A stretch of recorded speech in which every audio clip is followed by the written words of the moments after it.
चीज का अनुभव किया कि विशेषकर हिंदी के लेखक बहुत ज्यादा प्रयास उन्हें करना पड़ रहा है लोगों तक पहुंचने के लिए, अपना काम पहुंचाने के लिए। और इसके लिए जो सबसे सरल माध्यम उनके सामने था वो सोशल मीडिया, जिसमें भी मैं प्रमुखता से फेसबुक को नाम लूंगा।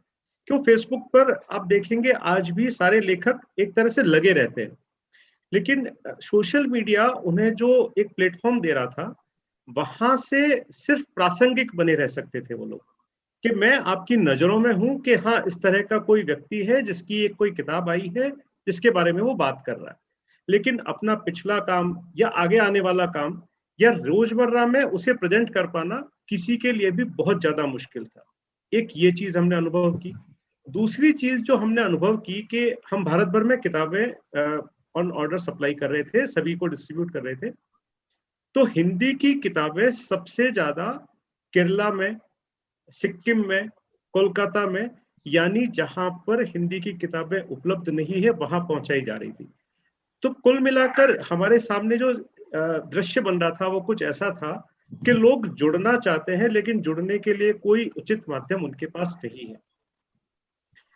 इस तरह की सारी चीजों को देखकर हमारा ये विचार बना कि एक ऐसा प्लेटफॉर्म बनाया जाए जहां पर एक लेखक और एक प्रकाशक अपने पुराने काम, नए काम, अपने ब्लॉग्स, अपनी किताबें, वीडियोस, फेसबुक चैट, या जिस तरह से आज हम बात कर रहे हैं, इस बात को एक रिकॉर्डिंग के तौर पर अगर मैं अपनी वेबसाइट पर डालना चाहूँ, उसको संजो कर रखना चाहूँ, तो बहुत मुश्किल है। मेरे सामने एक अलग फेसबुक अकाउंट है, एक अपना अमेजोन का अकाउंट है जहां पर मेरे कुछ किताबें जो मैंने लिखी है वो दिख रही है, एक ट्विटर अकाउंट है, एक यूट्यूब है। इस तरह की बहुत सारी चीजें हैं जिनको कहां पर मैं एक साथ लेकर आऊं। उसका एक ही सॉल्यूशन था कि एक लेखक अपनी वेबसाइट बनाए। अगर वो एक लेखक अपनी वेबसाइट बनाता है, तो मैं यहाँ इंडियन टर्म्स में बात करूं, तो कम से कम 30-35 हजार, 50 हजार रुपए वो खर्च करेगा और 4-5 हजार रुपए महीना उसको मेंटेन करने में लगाएगा।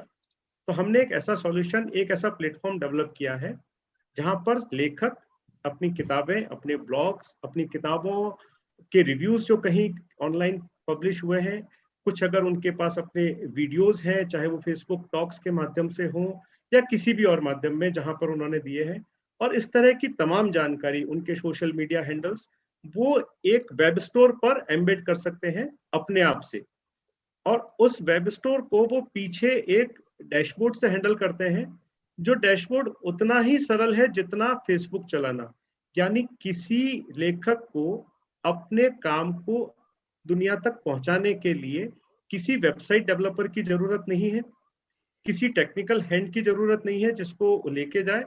और दूसरा, अब हम बात करते हैं कि उसका मूल्य क्या है। तो हमने इसका मूल्य रखा है मात्र 199 रुपए प्रति महीना। 199 रुपए पर मंथ में एक लेखक, एडिटर, ट्रांसलेटर या कोई भी इस क्षेत्र से जुड़ा कोई भी व्यक्ति अपने काम को सबके साथ में साझा कर सकता है। एक लिंक के थ्रू वो अपनी सारी किताबों को, अपने वीडियोस को, ब्लॉग्स को शेयर कर सकता है। उनके पाठक उनको डायरेक्ट मैसेज कर सकते हैं, सीधा संदेश भेज सकते हैं, वो अपने पाठकों के संदेशों का वहां पर जवाब दे सकते हैं। और उनके सामने एक नए तरीके का माध्यम खुल जाता है जहां पर कोई दूसरा प्रकाशक उनसे संपर्क करना चाहे तो कर सकता है, कोई बुक स्टोर उनसे संपर्क करना चाहे तो कर सकता है। कुल मिलाकर एक लेखक अपनी वेबसाइट पर खर्च करने की बजाय सिर्फ 199 रुपए प्रति महीने में अपना वेब स्टोर बना सकता है,